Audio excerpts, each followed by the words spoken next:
So welcome everybody. I hope you are following us on YouTube. And thank you so much for joining us. We are slowly starting.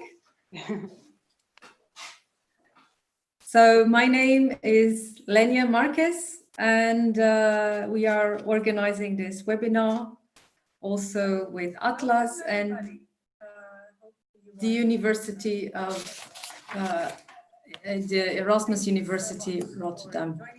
We are slowly starting. I'm sorry, there's an issue here. So my name is Lenia Marquez, and yeah, I'm sorry about that. So I was saying that, so this was an idea that came to organize this webinar. And apparently it's a subject that interests quite a lot of people because we got quite some registrations from many, many countries, over 50 countries from Russia, Thailand, Germany, Slovenia, Croatia, South Africa, Uganda, Ghana. So many, many countries. And we hope that you are on that side listening to us and also participating. So there is in our audience of mixed backgrounds, mixed interests from researchers to practitioners. And we really hope that we can all dialogue and see what good ideas we will take out of here, hopefully. So how did the idea for this webinar came about? So in many years of research and consultancy, there were some phenomena which puzzled me. So one of the things was about this relationship between creativity and tourism, which has been quite developed in the last few years. But even then, there seems sometimes to have some kind of gap between creative people, creative entrepreneurs, and tourism. And why is that? Why are these areas that have so many points in common, but still seem to sometimes struggle to work more cooperatively?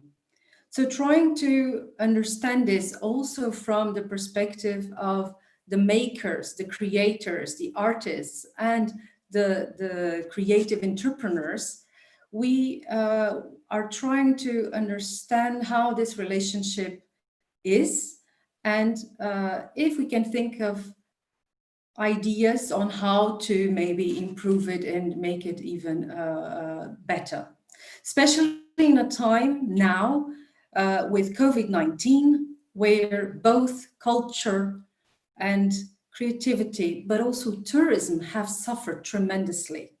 So maybe there is a good dialogue to have here.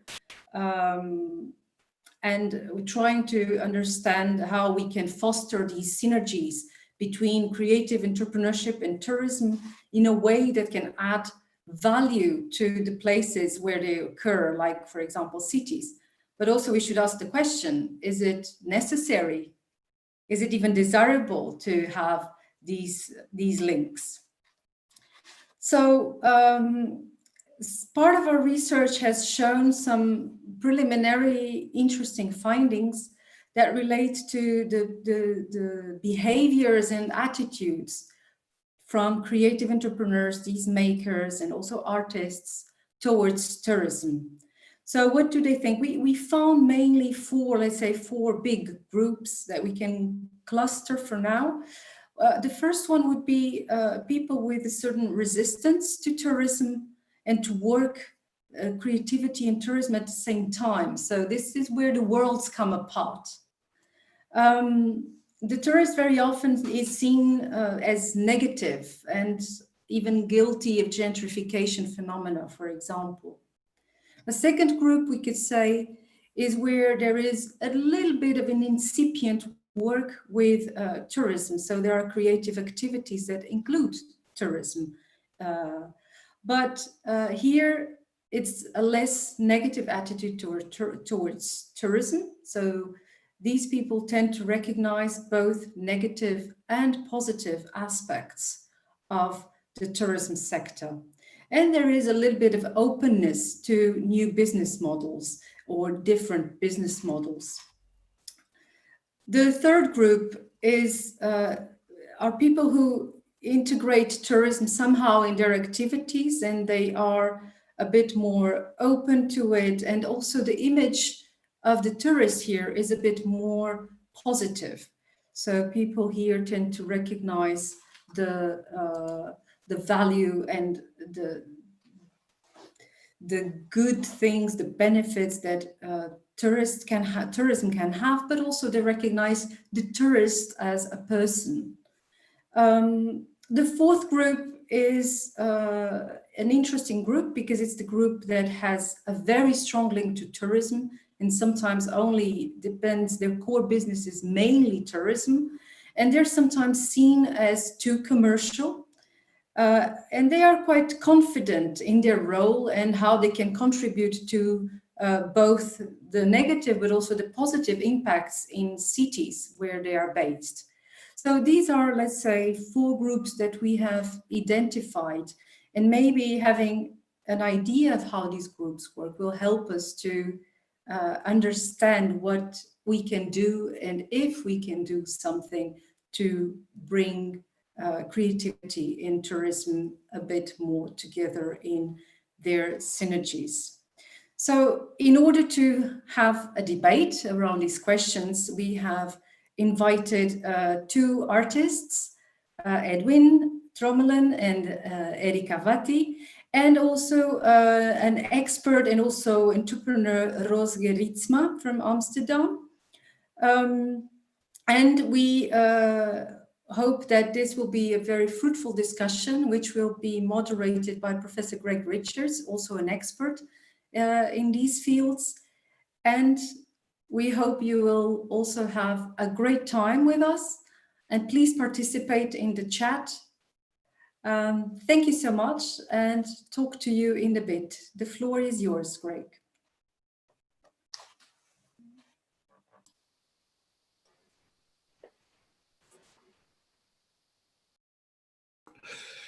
Yeah, it helps if you put the video on, the microphone on. Then people might be able to hear me. Thanks a lot for that introduction. I think in many ways this is not a new story.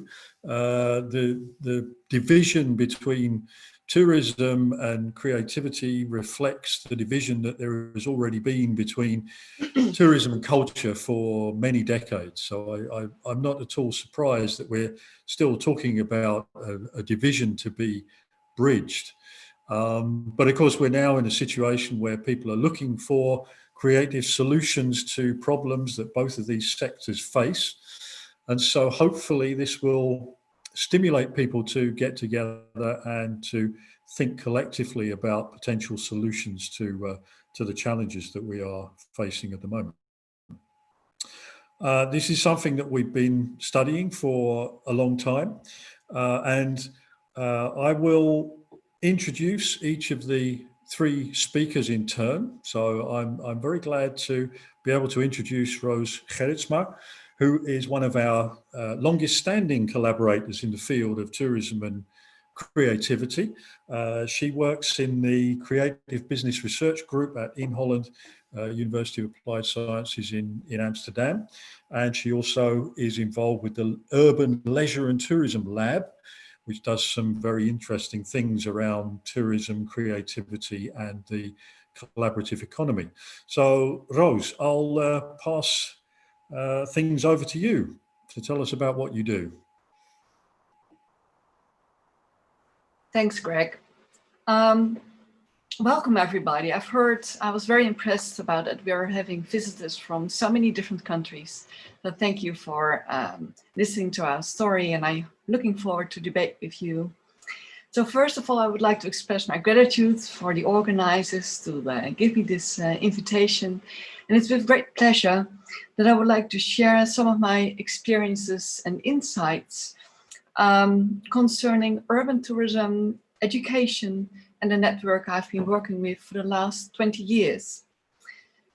So my name is Gottesman, and as an urban sociologist, I've been working on these topics for 2 decades, and in close collaboration with students and colleagues and researchers of the University of Applied Sciences in Holland, based in Amsterdam.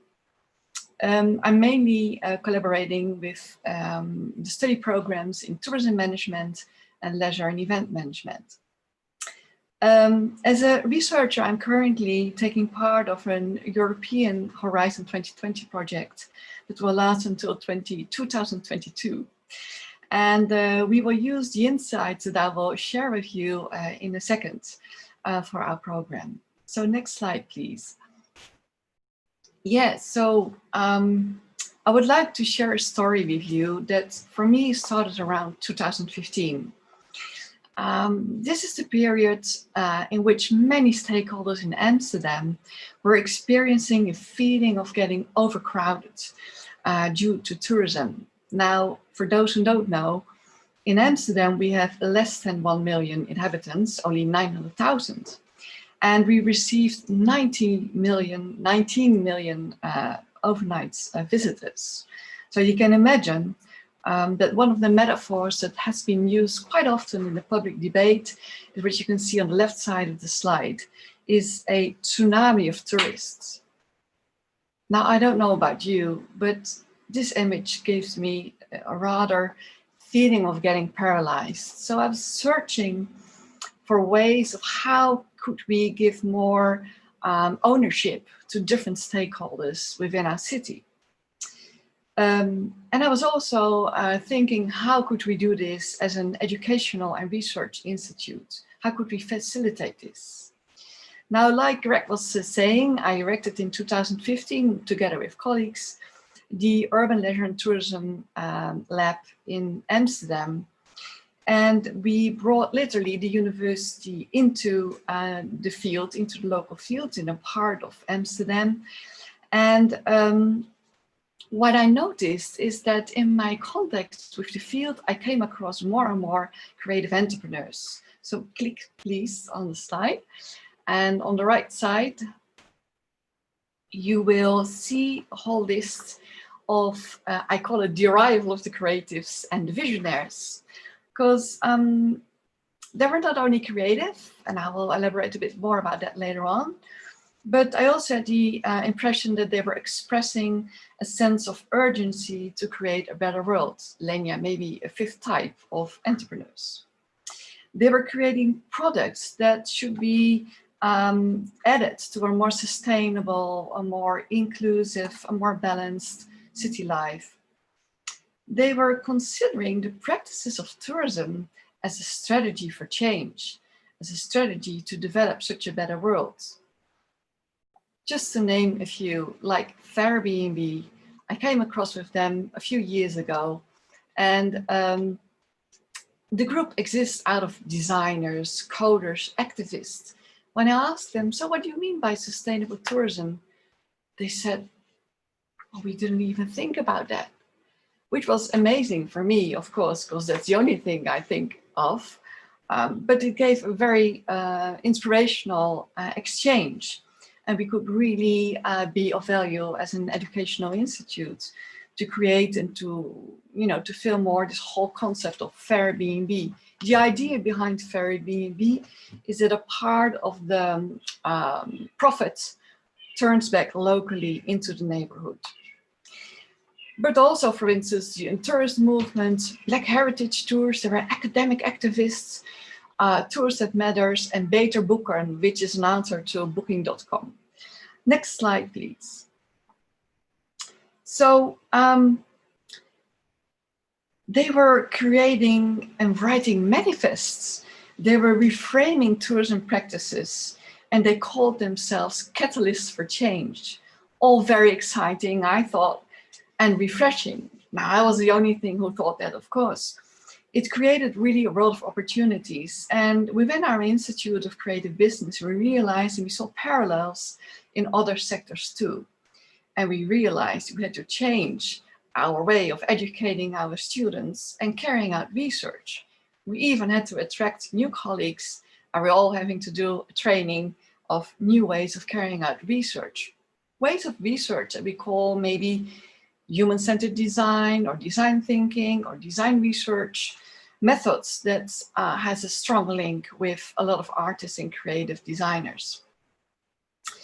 And we think it's important for our students, the junior professionals, that they are getting in touch with this way of working as soon as possible.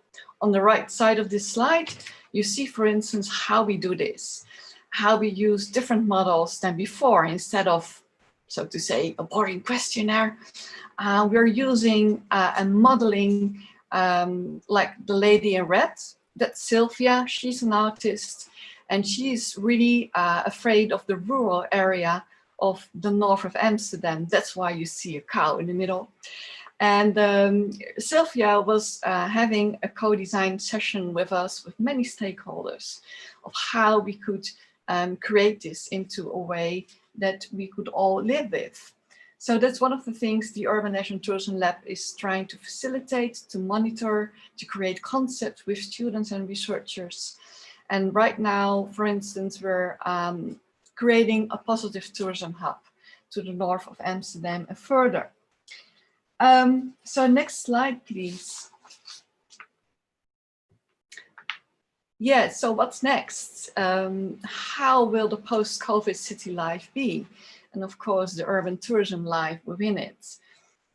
For us, it's for sure, we're very enthusiastic about the other ways of creating and co-designing the city. We have a new professor, new urban tourism. And if you're interested, have a look at our website, and we have time to discuss later on in the debate.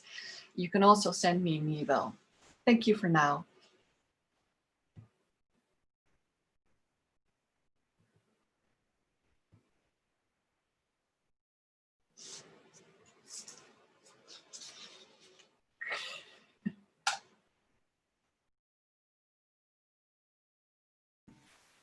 Greg, we can't hear you. Remember to turn my microphone on. That helps a lot. Sorry about that.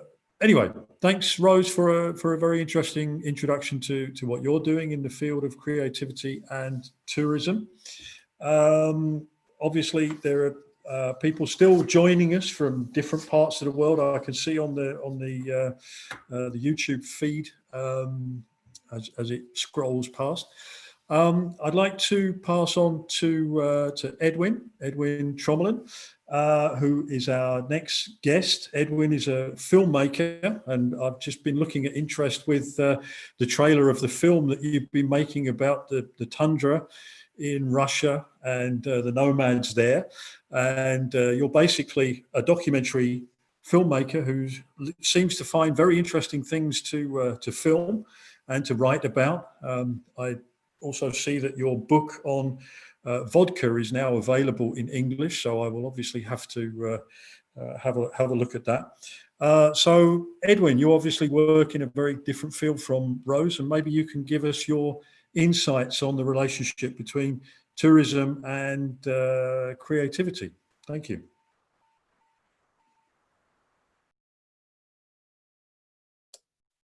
Hello, everybody. Can you hear me? So thank you, Greg. Thanks for having me here, Lenia. And yes, well, you told that I'm a filmmaker, which is true, but I started on university studying Russian language and Russian literature. So that was back in the 80s. And then later on, I started working on films, first as a producer or maybe translator, researcher. And then at a certain moment, I thought, well, maybe I can make some films myself. That's how I got involved. And most of my films and also my books, almost all have to do with Russia or the former Soviet Union. So that's also Georgia, might be, or Latvia, but mostly Russia. And so I write books, I make films, but also every year, like 2 or 3 times, I go to mostly Siberia with groups of people, small groups like 10 people or 15. And then I make trips like riding the Bum, maybe you have heard of it, the Bum, which is a smaller railway, a smaller railway. It's not like the Trans-Siberian, it's only 3,000 kilometers, it's the middle one, Bum. So I traveled this Bum, wrote a book about it, and then I went back twice with 10 people. So yeah, and you told about a film about the nomads that's far in the north in Russia. It's the Arctic Circle, and I should like to go there as well with tourists, but it's near the border, so it's a military zone, so that will be impossible for me to go there with small groups. So the groups I travel with mostly are very small. And like I said before, I think 10 people, 15 people. And maybe it's nice to say that I should have been in Magadan today, which is the far east of Russia. It's, let's say, the east of East Siberia, during a tour on Gulag. So that's the history of the labor camps under Stalin mostly. But as you can understand, things were not, well, we didn't go because of COVID-19. So now I'm here in Amsterdam, just at home, waiting for my next trip, which will be hopefully on the end of August to Ukraine and Moldova. And maybe to conclude, we were talking a little bit about the jacuzzi, no, not jacuzzi, the wave of tourists coming to Amsterdam. I like having tourists around, but now it's a little bit less crowded. I like it as well. And last week, for the first time in my life, I went to the Anne Frank house, which I should have done before, but there was nobody there now. It's really brilliant. So I'm glad I went there.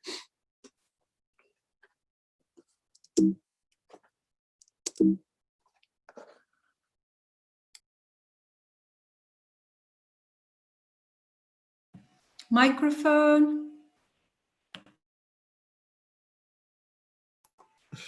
I have to keep remembering to turn my microphone on. That helps.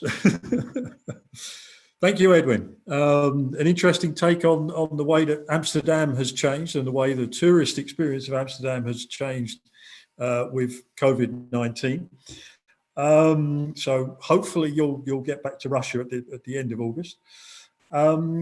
I'd like to introduce the third of our speakers, Erik Cavett, who is the founder of Art Index Rotterdam, which tells people all about what the galleries in Rotterdam and the art scene in Rotterdam is doing. She also is involved in the Art Walk Rotterdam, which takes people on a tour around the different galleries in Rotterdam, gives them an interesting insight into what's happening in the art scene. So again, we have a different perspective from someone who is working in a slightly different sector of the creative industries and who also has a very different background, having worked in not only the Netherlands, but also in Hungary and the UK.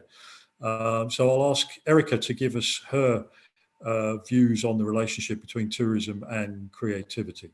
Thank you.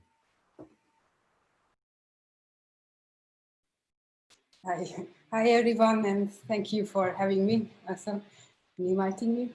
I arrived in Rotterdam about 4 years ago, and we started, as I lived in different countries and cities.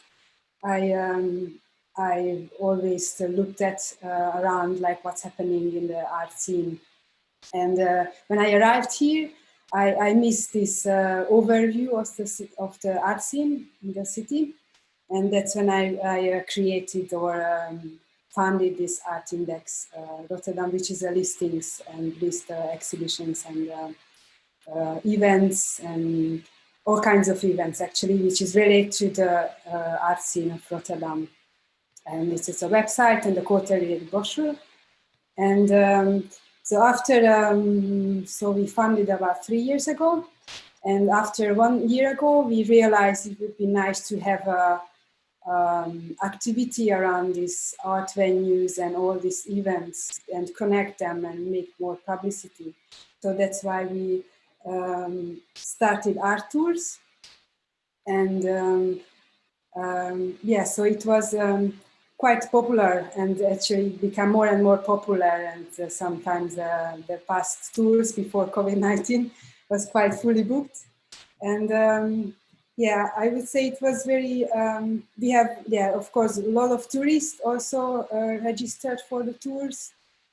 And it was a very nice combination between locals and visitors to have in these groups. And yeah, I think it was a very good combination. And also because these tours, we have like different type of, we say, models of the tours. And for example, the Friday night art walks, which was very popular also because it was the right time. So people from outside of the city, they came just for visiting someone or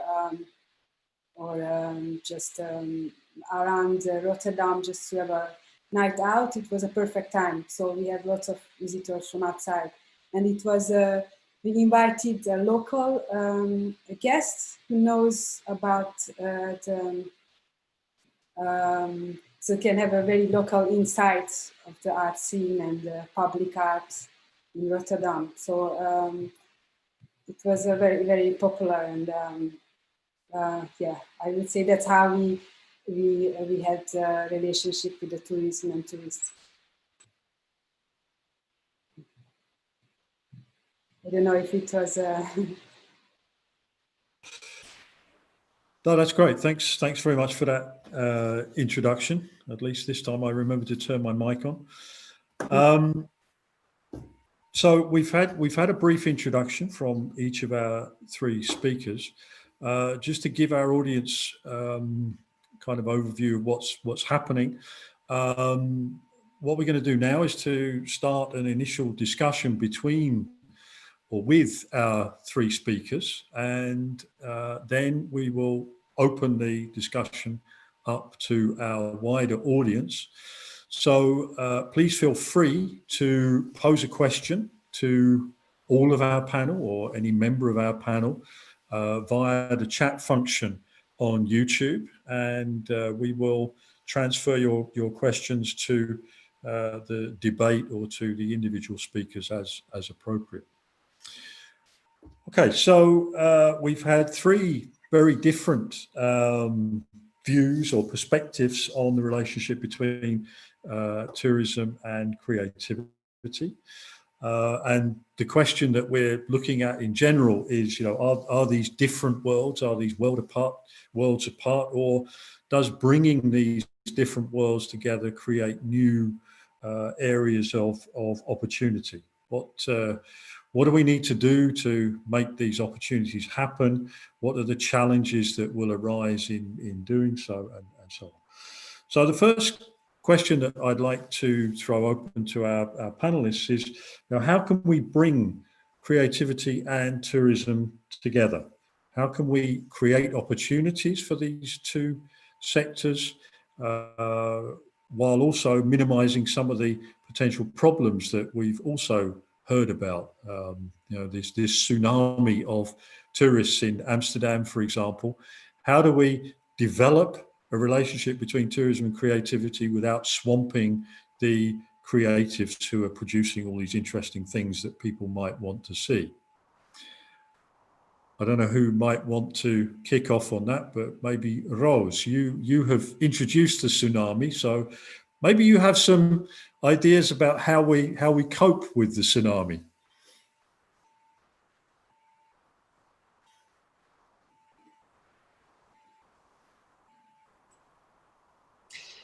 Well, as everybody knows, it's a very wicked problem. So it means it's so complex that we don't have a one-fit-all solution.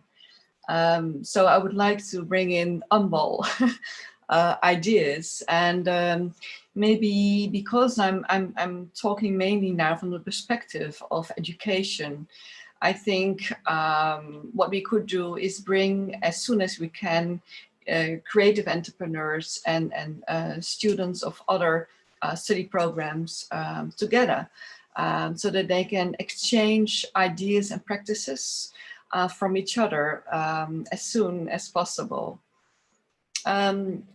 What I also notice is that wherever we come, when we have, let's say, a session on tourism within the city, a lot of entrepreneurs, but also policymakers, are very curious to hear the point of view from students.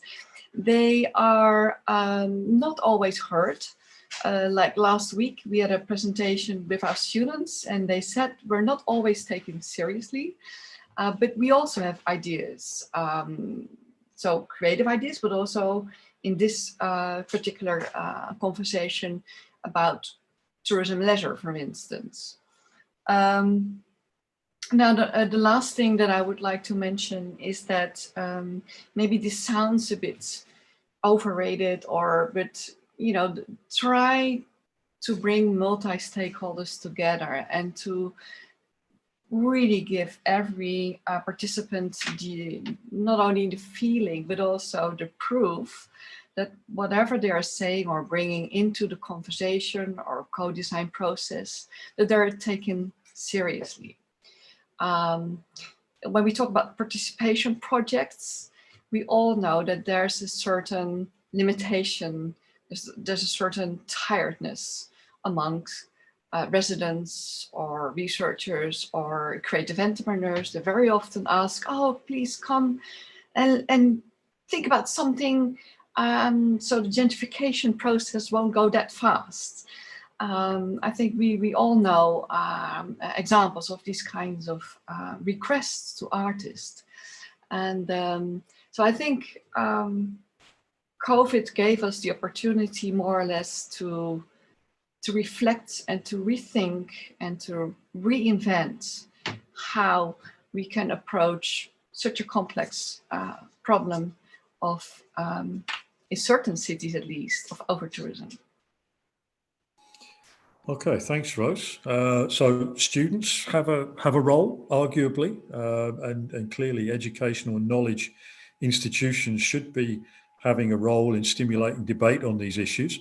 Edwin, what can filmmakers do?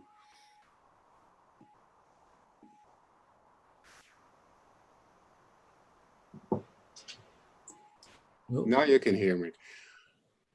What can filmmakers do?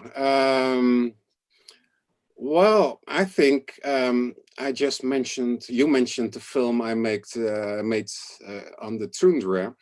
Really, the tundra is not the place to go for a lot of tourists.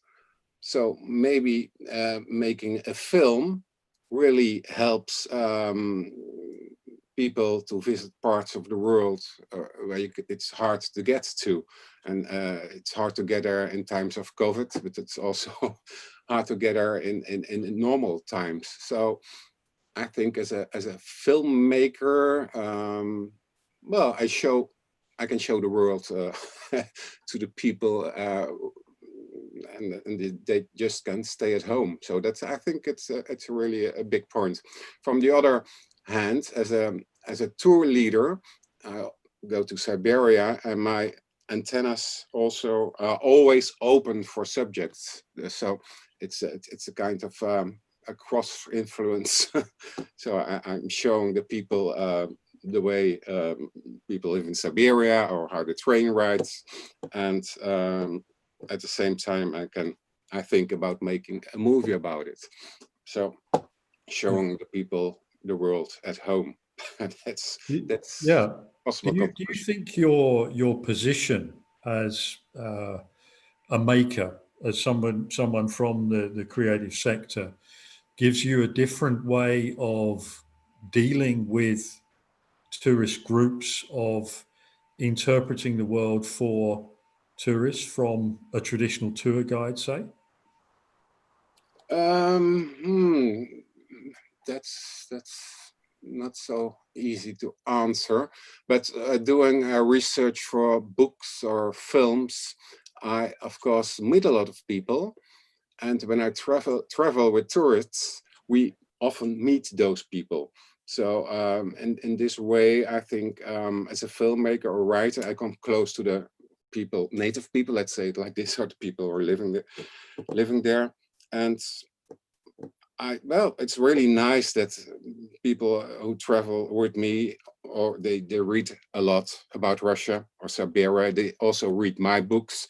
And when some of the people of my books, some of the characters really appear and show up, that's a big plus. So they've read about those people, now they are there in the middle of the taiga somewhere in Tinda, and there's Tatiana, who's hugging me. Well, not now, of course, but before COVID, she would hug me.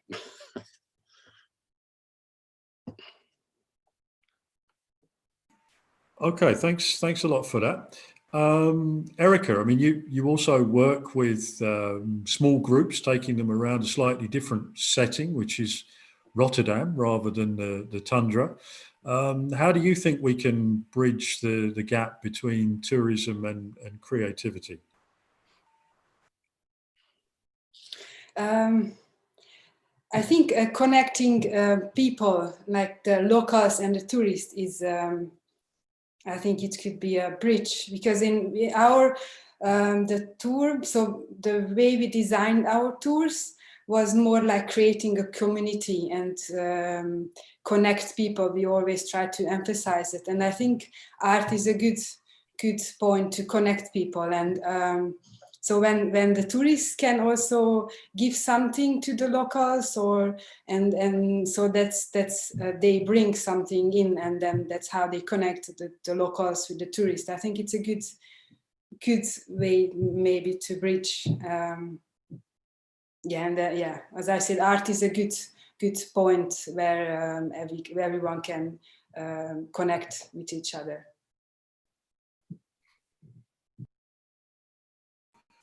Thanks for that.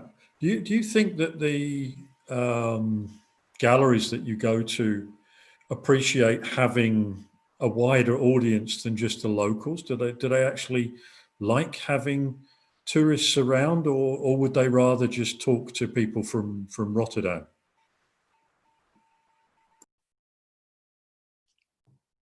I think generally they like bigger audience, so as much as possible. So generally they like people. But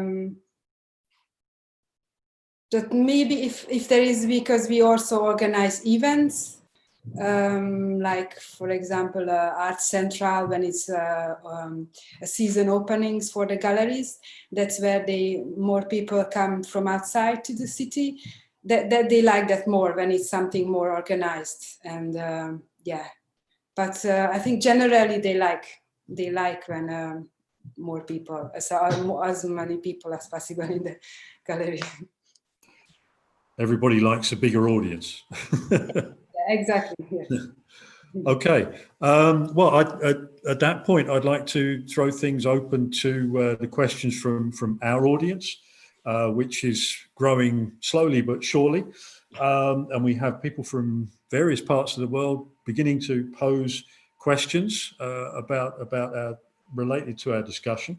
One of them comes from Girish, who is asking, how do you view the link between digital technologies, tourism, and the creative entrepreneur in the post-COVID-19 era? That's a big question. So if any of our panelists have any thoughts on that, I'm sure Girish and the rest of us would be very pleased to hear them.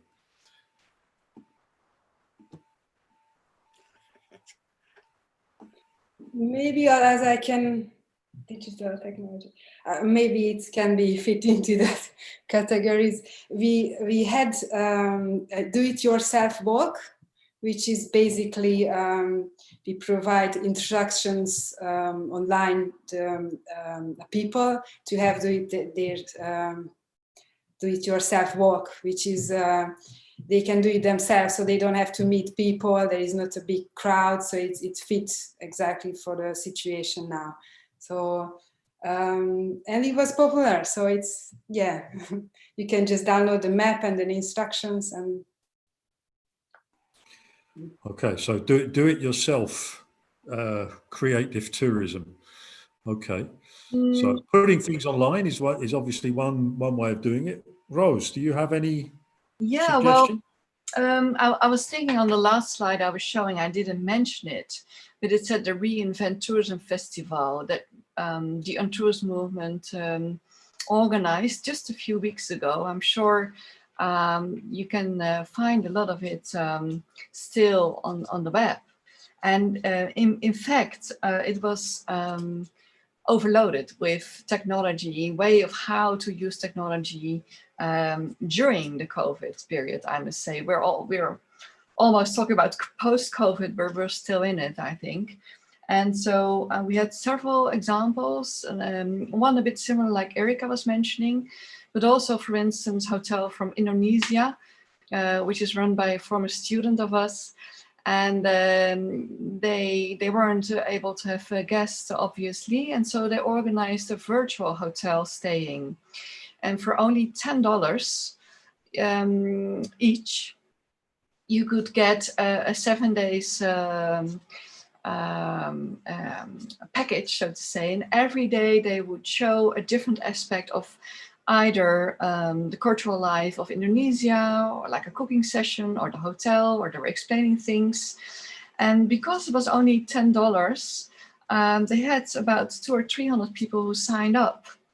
And which is, for them, it was possible with that amount of money to not fire their personnel, and they were able to keep paying their salaries. So that was another extra added value of this whole new concept.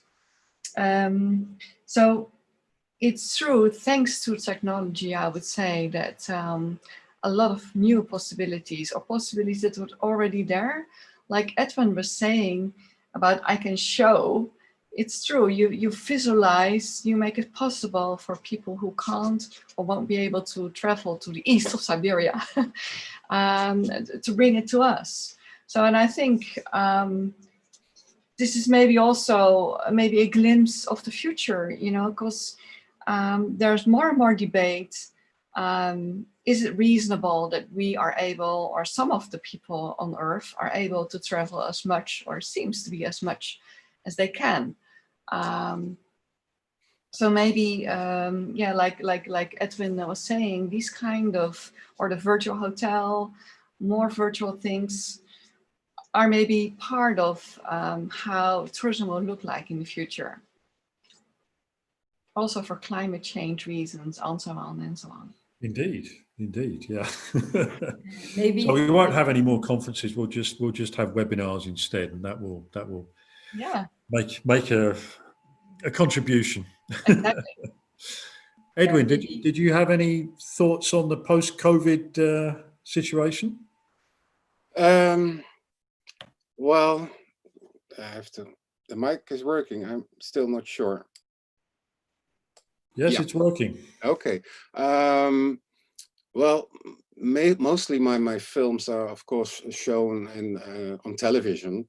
I'm still not very used to the streaming media and webinars, but maybe I should be thinking also about making a vlog, but I think that's happening already a lot. But I could go to Siberia and do this travel and not write about it, but maybe film myself, and the people can every day at 7 o'clock they get an hour of with a subject in Siberia, maybe the native people, maybe Soviet themes, all different kinds of themes.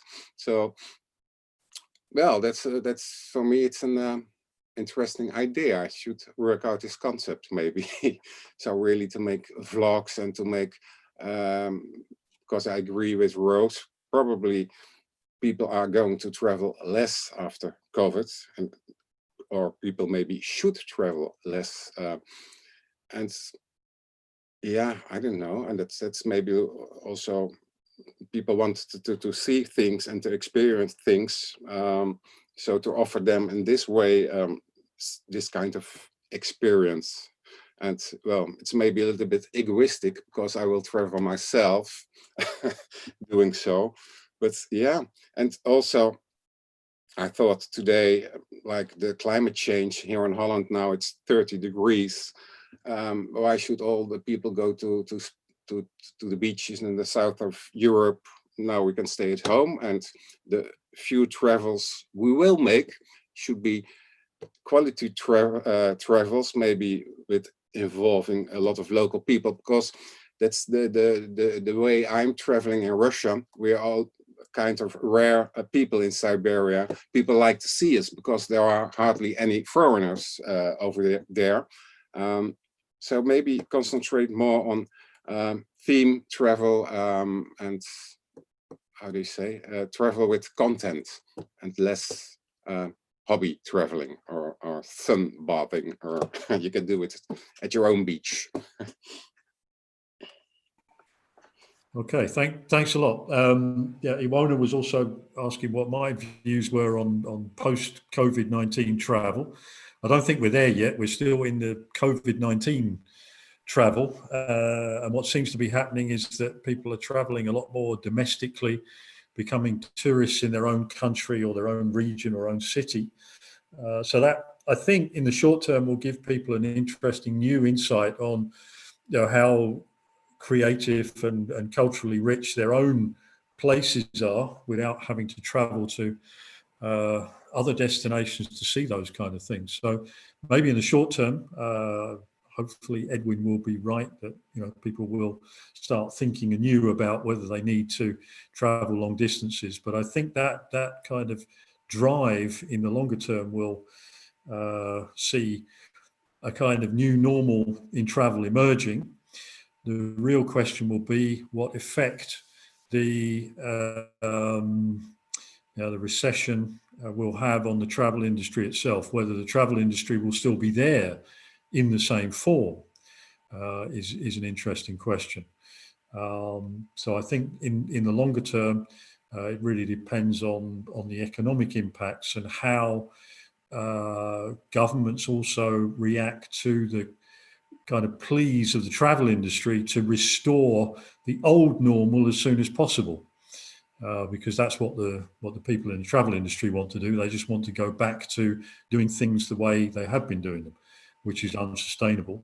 Yeah, and hopefully it's a way of shaking things up sooner rather than later.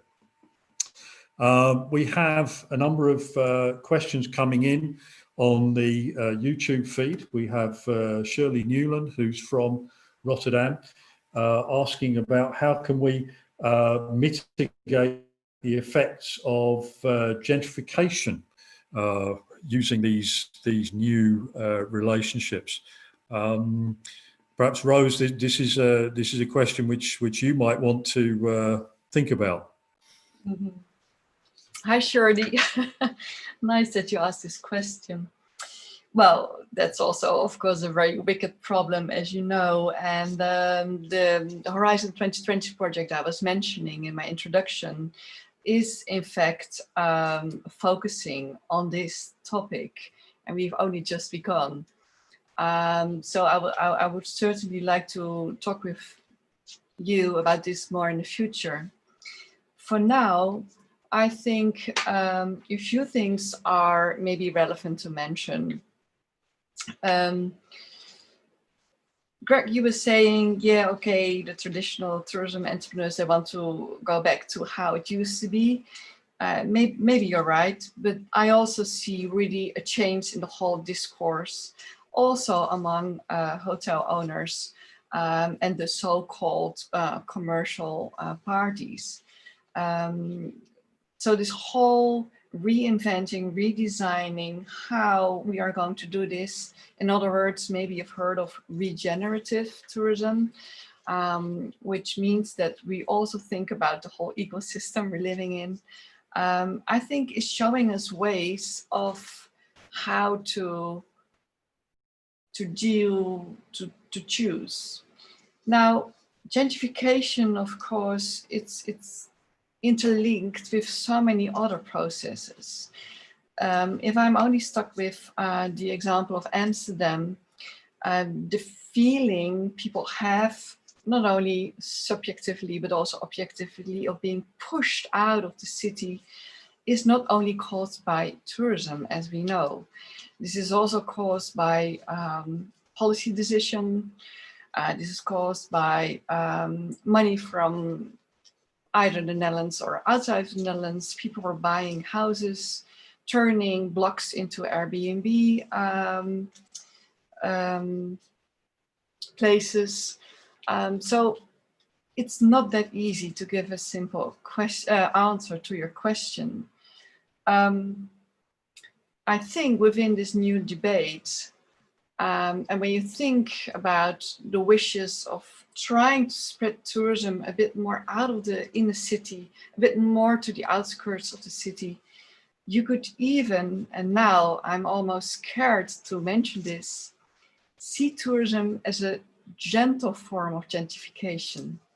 Now I can't see you, Shirley, so I don't know what evokes this maybe, but I think gentle gentrification isn't that bad if we consider it as a form, also maybe as a strategy for change to improve the quality of life and quality of place. Places that are not only interesting for tourists or our tourists, like, you know, using the map of Erika, but also for all city users.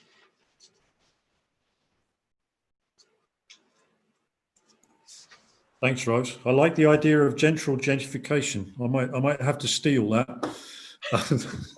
Okay, I think Lenia wanted to come in with a comment. Yes, thank you. It's yeah, gentrification is one of the questions that I also mentioned in the beginning, and it's also a concern. But what we also see very often is that tourism is being blamed as a unique cause of the problems that cities have, like what is called over-tourism or this gentrification. So at some point, maybe we also need to think about a demystification of tourism. But this also connects to the question before, that COVID-19 also brings us to think about tourism and to think about our lives, the way we travel, because the tundra might want a few more tourists and appreciate them because they're welcome and maybe they bring some benefits to the area.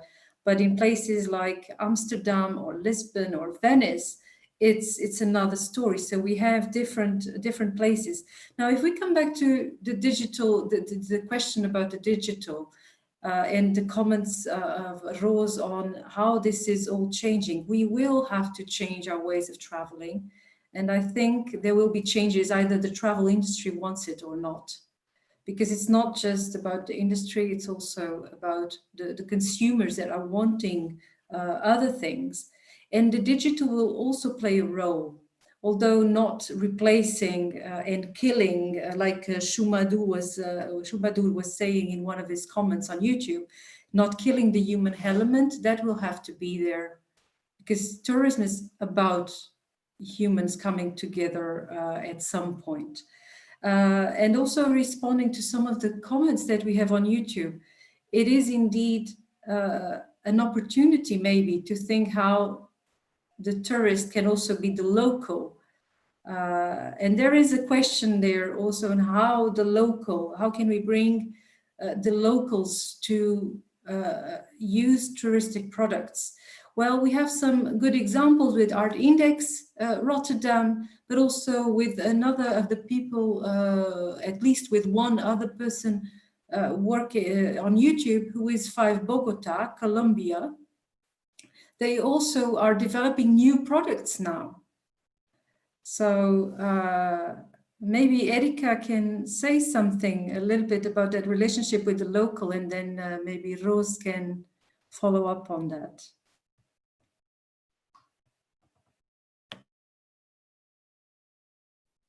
Yeah, as you said, I think like this map, what we created it's it's a good, maybe a good example that both tourists and local use it in a, maybe in the almost the same way, and it's both useful to both of them. So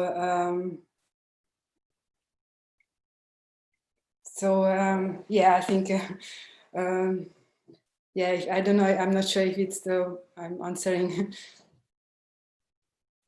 And well, there was a slightly different dimension to the question that Diana was asking on the YouTube feed, which is how can we engage non-specialist art travelers in an art experience? Is that something that you feel you are able to do as you're doing your art walk, for example? Do you get non-specialists turning up? yes, all the time. Yes, because it's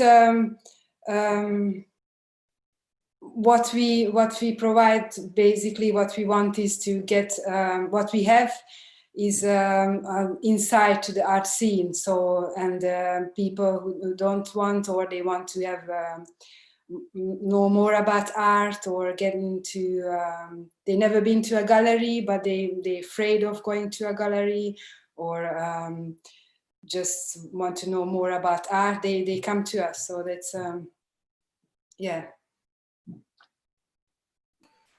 Yeah, I'm not surprised people are a bit afraid of galleries. Galleries are usually empty spaces with someone sitting at a desk at the far end that you feel very afraid about entering on your own. So having a group of people going around these galleries is probably a much nicer experience than trying to go around on your own. We've got some more questions coming in. Marie-Andre from Montreal is asking about community-based tourism. Is there a way of using creativity, the creative industries, to link tourism and the community, for example? Anybody have some thoughts on that?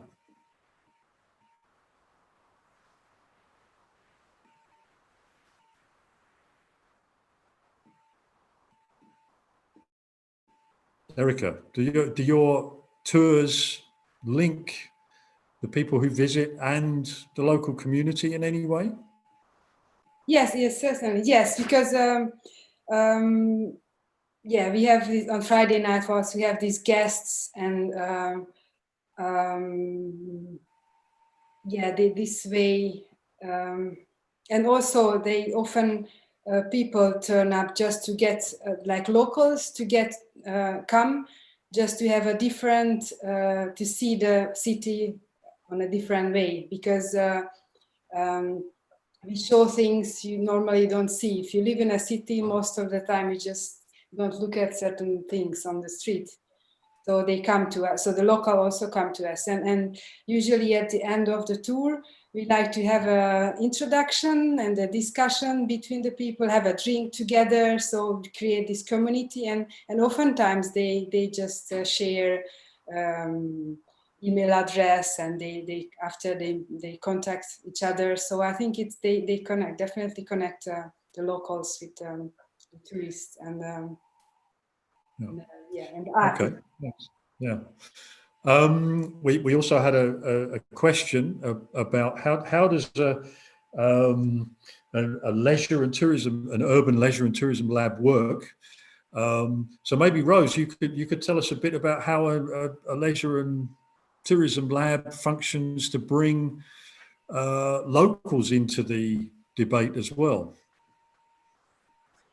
Yeah, thank you. And it's a nice bridge to what Erika was saying, because one could say that the lab is also there to facilitate these encounters. We call it meaningful encounters. And so one of the design criteria of the lab has to be that we always try to work in a quadruple helix. Now, what I mean by that is that we always try, so we work on these complex, wicked problems, right, like over-tourism. And we always connect people from policymakers, municipality, entrepreneurs, educational partners, and research, and the users. So in this case, it can be the tourists either, or the residents, for instance. So by working in a network kind of position, we are trying to co-design, like for instance, this positive tourism hub in the north of Amsterdam, which is a part of the city that wasn't even in the Lonely Planet until like 5 or 6 years ago, which is the biggest part of the city, which is incredible for us, of course. So yeah, that's maybe basically it. And maybe also have a look at our website, www.tourismlab.com.nl. I'm sorry, because on the website it will explain to you how we work, what we work, and what kind of projects we do. So it's a too long story maybe now to share. If I may, Greg, I would like to give an example that has been in the media today about how to more or less seduce a tourist to become more local.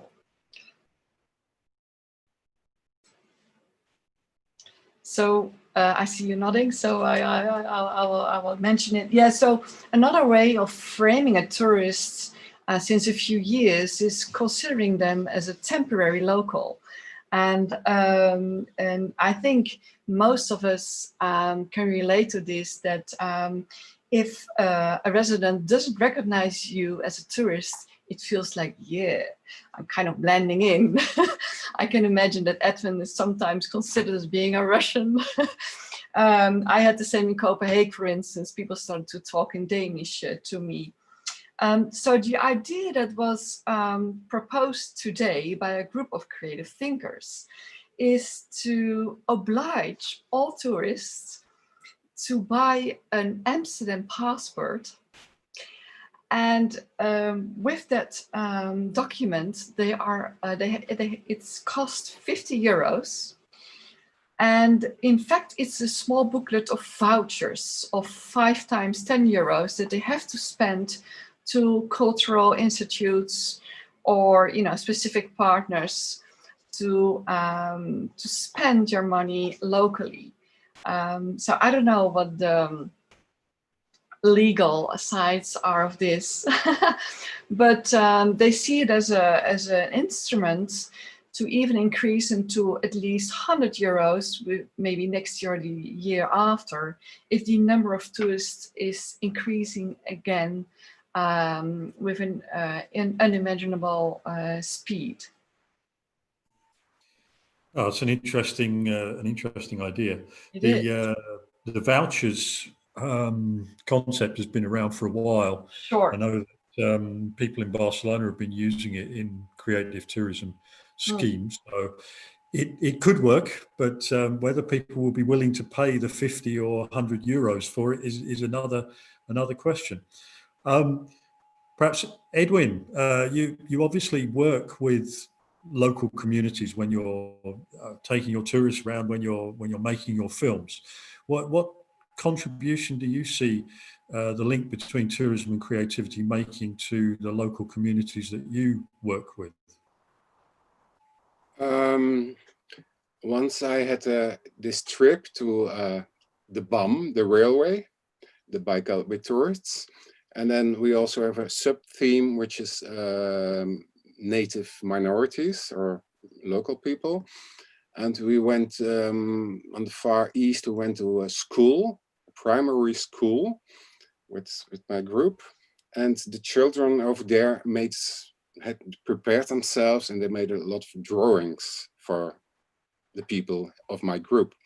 And one of the members of my group was a teacher himself. And he suggested that he would bring those drawings to his own school and to ask the local kids here in Holland to make drawings for the Russian or Nanai, there were Nanai people, for them. So that might, I don't really know how the follow-up was, but the idea and the initiative was really great. And I know there was at least twice contact, and maybe they are still having contact today, I hope. And in this sense, of course, digital, well, email, internet helps a lot. It's really brilliant. You don't have to use the snail trail, they call it, I think, posting, but just over internet. Yeah, that's a really nice initiative. Yeah. So creative tourism can be a way of creating links between communities.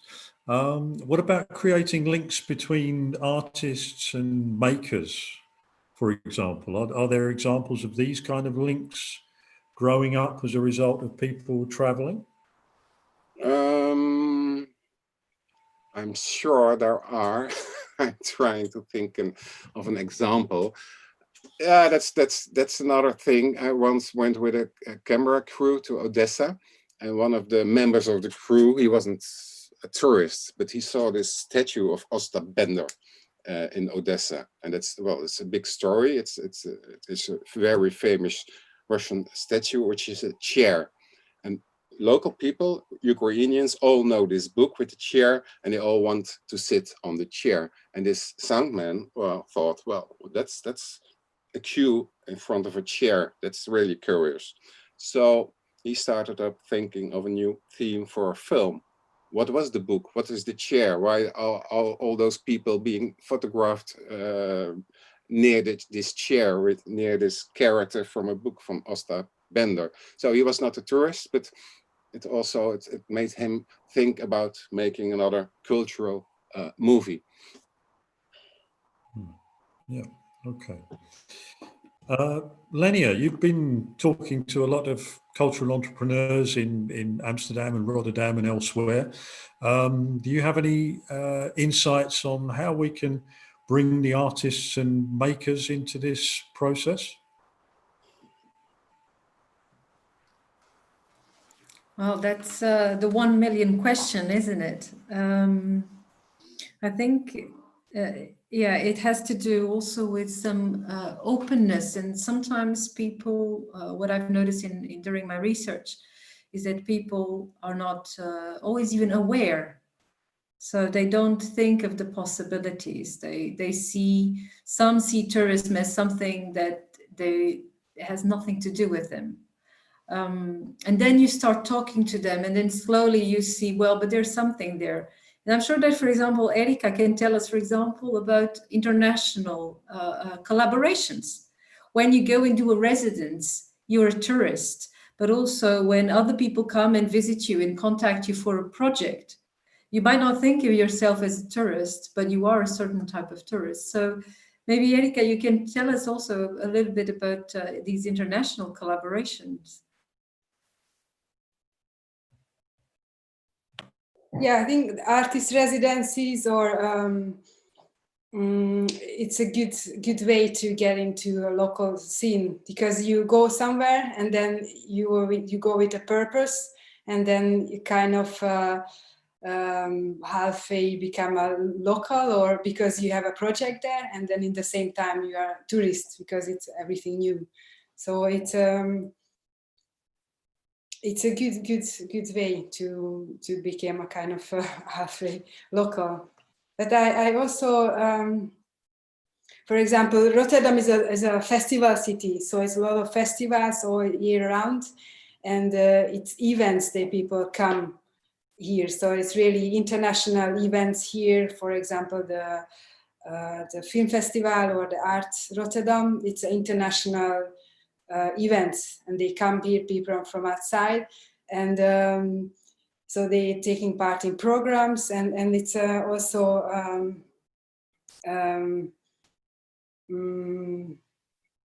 what I wanted to say, that yeah, it's I think it's like international festivals. So it's a great way to get tourists to connect with the locals. Like, for example, we did organize tours just especially for these events with themes around, like, get an insight to the local art scene. So it's a bit of a collaboration, I guess, for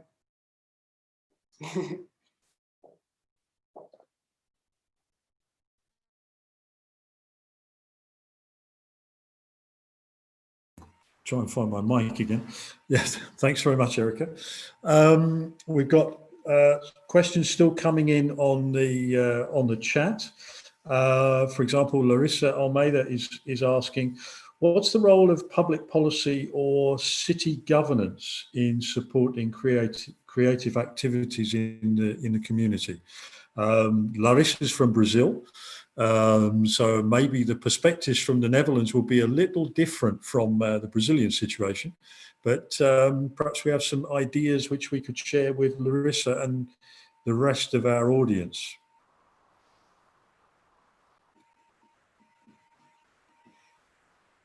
Erika, do you get any support from the public sector for what you do?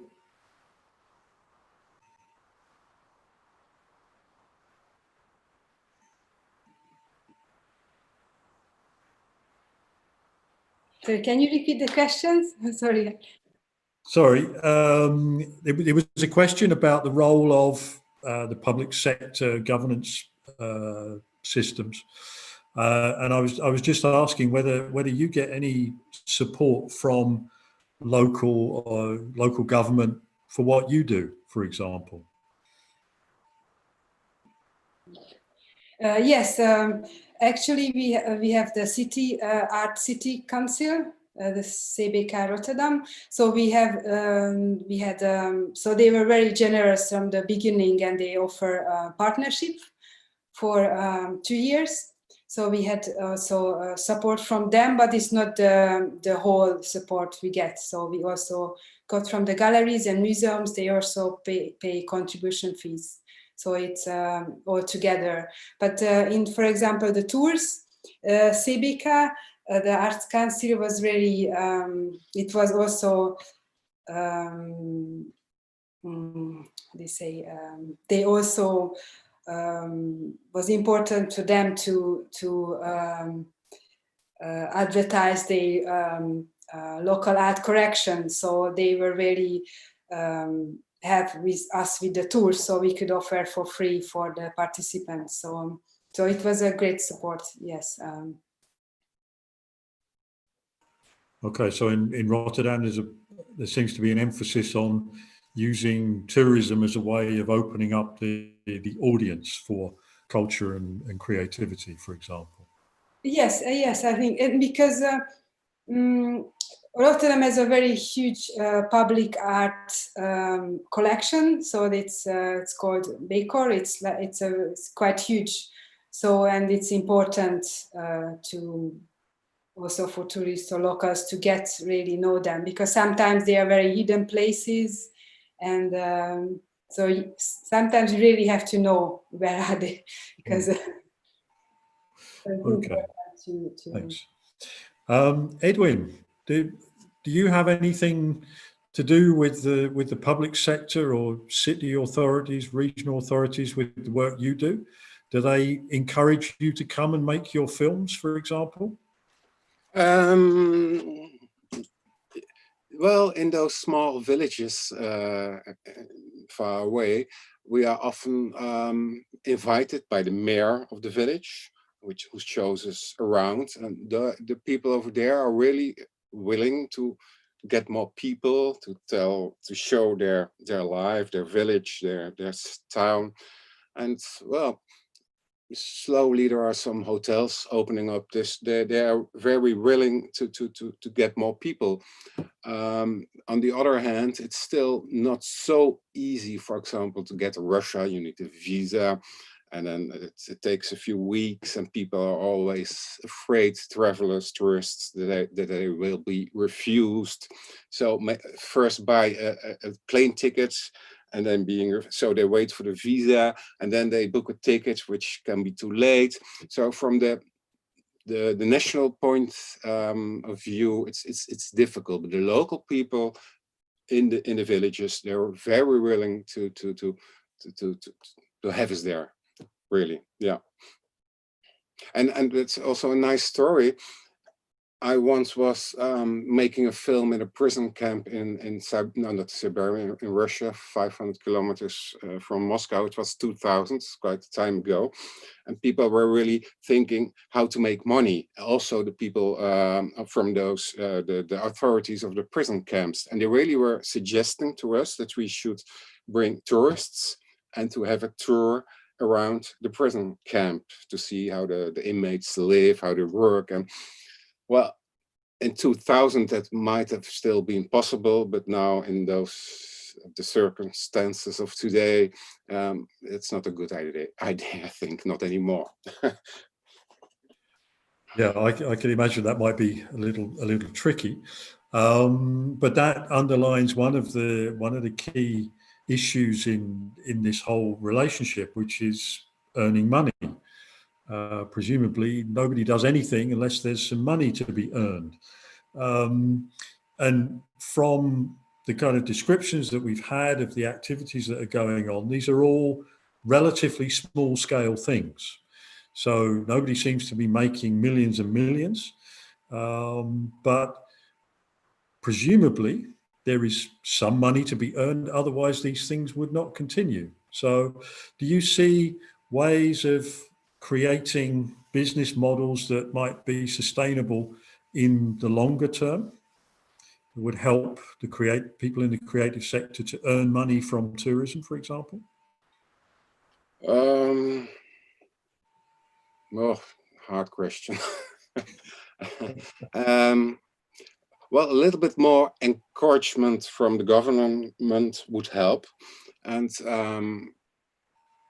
well, maybe sometimes we see local artists who go and visit local concerts, especially invented for us. And I think it's possible to have them, to organize them on a little bit bigger scale, but it's maybe also happening already a little bit, like tours to the Bolshoi Theater in Moscow. And it might be an idea to have a musical tour in Russia with local orchestras or small music groups. Well, it could bring money and interests, and it could bring things together. Don't know. Yeah, okay. Erica, have you thought about how you can develop some income streams from the kinds of things that you're doing linked to tourism?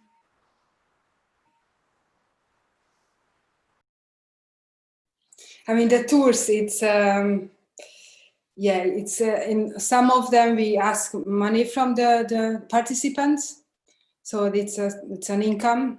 And actually this is right now, this is the only connection with the tourism, so to just to get paid for the tours. And because at the beginning the CBK supported us just to get introduction and name for the tours, and now we have an audience, so that's easy now, so we can able to ask money for it. Okay. And Rose, obviously in Amsterdam, people think in terms of bigger money, 50, 100 euros from each tourist at least. How do you see the relationship between tourism, the creative industries, and the different sectors working in terms of perhaps creating new business models? Yeah, I would like, again, take the perspective of us from a University of Applied Sciences. So our way of finding money is fundings. And so currently we are opting for ideas, for instance, on cultural heritage. I think it's a good thing that for a lot of these fundings or grants, you need to collaborate with multi-stakeholder network. And since we are from the creative business faculty, we are always try to incorporate artists or cultural organizations to do so. So that's, so to say, our way of finding money and creating beautiful new concepts. And I would like to mention For instance, the untourist movement, this was the question of Larissa from Brazil about the public funding, is that the untourist movement, they got some seed money from the diaconie. It's like a church. And because the church, one of the churches in Amsterdam thought it was so important that people get in contact with them, with each other, so foreigners and local people. So that was, to me, it was a very new way of finding some seed money. And I was positively surprised that this church was so caring about not mass tourism, but really specific cultural tourism concepts to develop this. And it really helped them to start off their organization. And Airbnb, for instance, which is based in several countries, the headquarters in Italy, and they had the ministry funding a part of their project. So so it really depends. Well, and also I think it really depends from which place we're talking. You know, about the tourism life cycle. Of course, in Amsterdam, it tends to be more going towards degrowth and maybe not to promote too much. So it really depends on from which perspective, which place we're talking. Yep. And we've got Rotterdam, like Rotterdam, for instance, you know, they would really like to receive more tourists. So as you know, Amsterdam, Rotterdam, and The Hague, they're all trying to work together to try to create,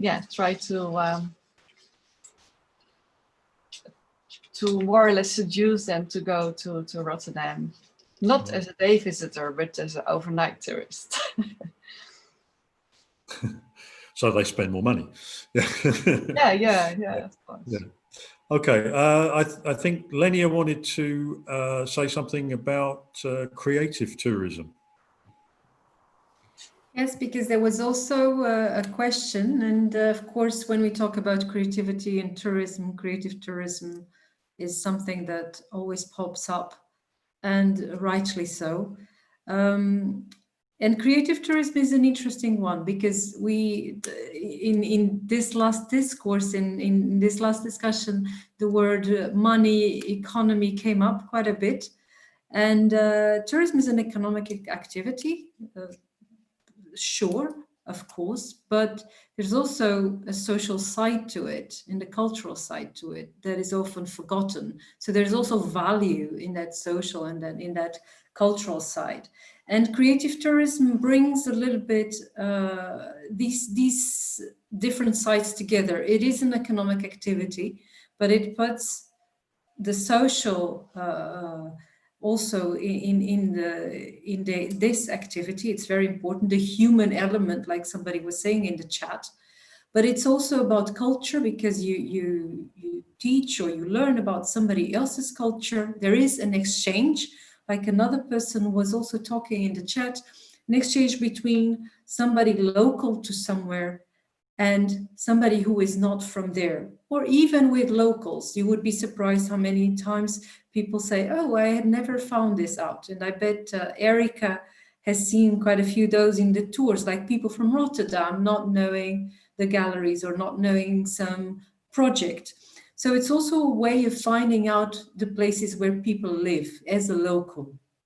So I think creative tourism is one of the ways that we will move forward in the nearby future, more digital, but also less digital in the sense that human touch will be more and more necessary.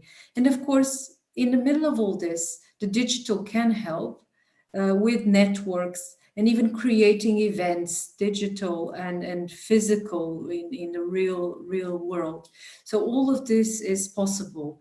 And many times entrepreneurs, creatives, artists don't only wait for public policy or public funding. Very often they do it themselves because they need to, they want to.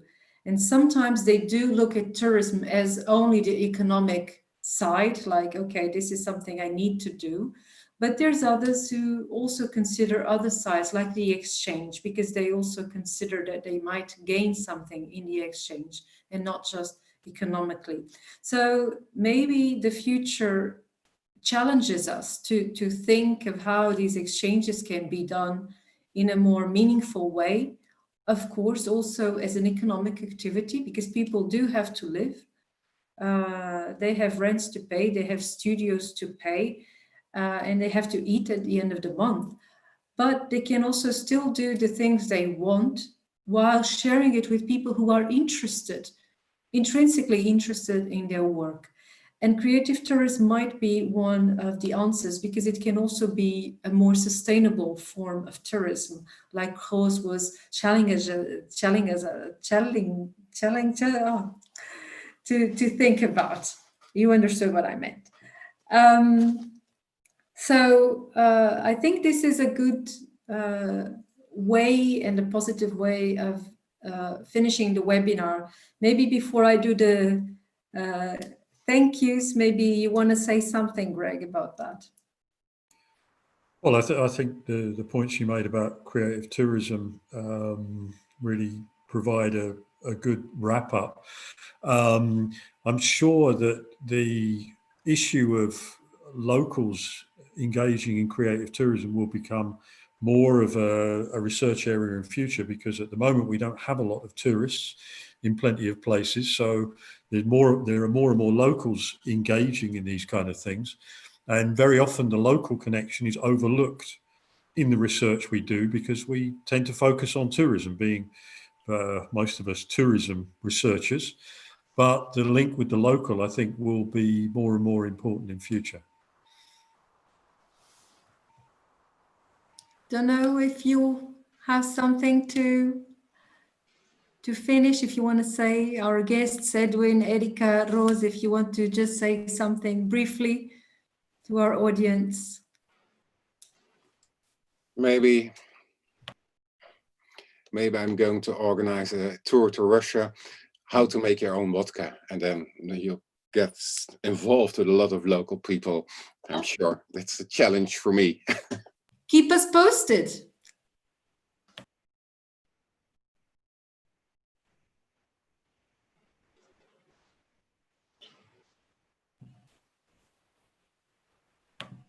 Roos? Yeah, I was thinking about the vodka, and I was thinking about this whole, trend of make your own beer, the craft beer. And we have quite some craft beer places in the north of Amsterdam. And they were saying that they were receiving visitors, especially to come to visit them. So we might create also an alcoholic tour in that sense. And I about the local and the residents, right now in Amsterdam, we have a very interesting thing going on, which is they would like to organize a referendum to have less tourists. And so that's for us researchers, but also for us, inhabitants of cities that are being visited so often. Very interesting, I think. At the beginning, I was showing this tsunami and the feeling of being paralyzed. But I see 5 years later that more and more and more different stakeholders want to have a say in this whole tourism debate. So that's very interesting, and I think also helpful and needed. So that's it, I think, for now. Thank you. Erika, anything that you would like to add or finish? Any final messages?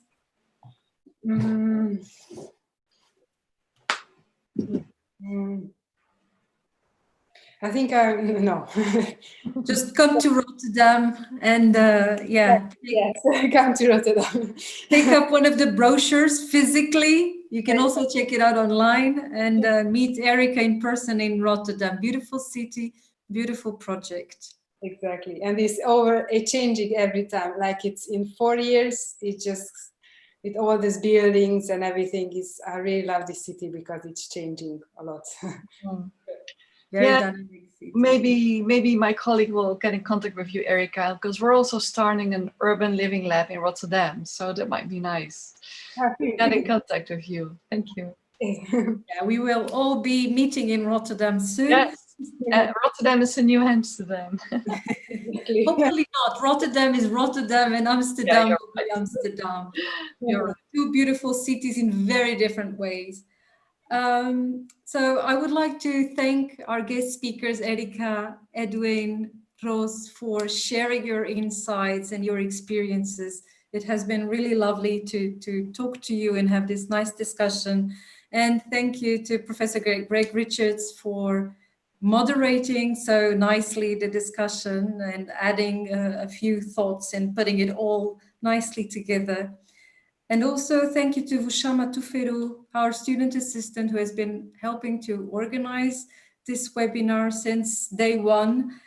And of course, a big word of thank you to Leontien Onderwater from Atlas and Atlas itself, because without them, this project and all of this would not have been possible. And to NVO for funding this project, which was the basic idea, and it will still go on. So a word of thank you to all the people in the audience who were listening to us and giving their comments and their questions and sharing also quite some insights. So thank you all for listening and for participating. And I'll leave a last slide with contacts. If you ever want to contact us, please feel free. Thank you for watching and for participating. Thank you.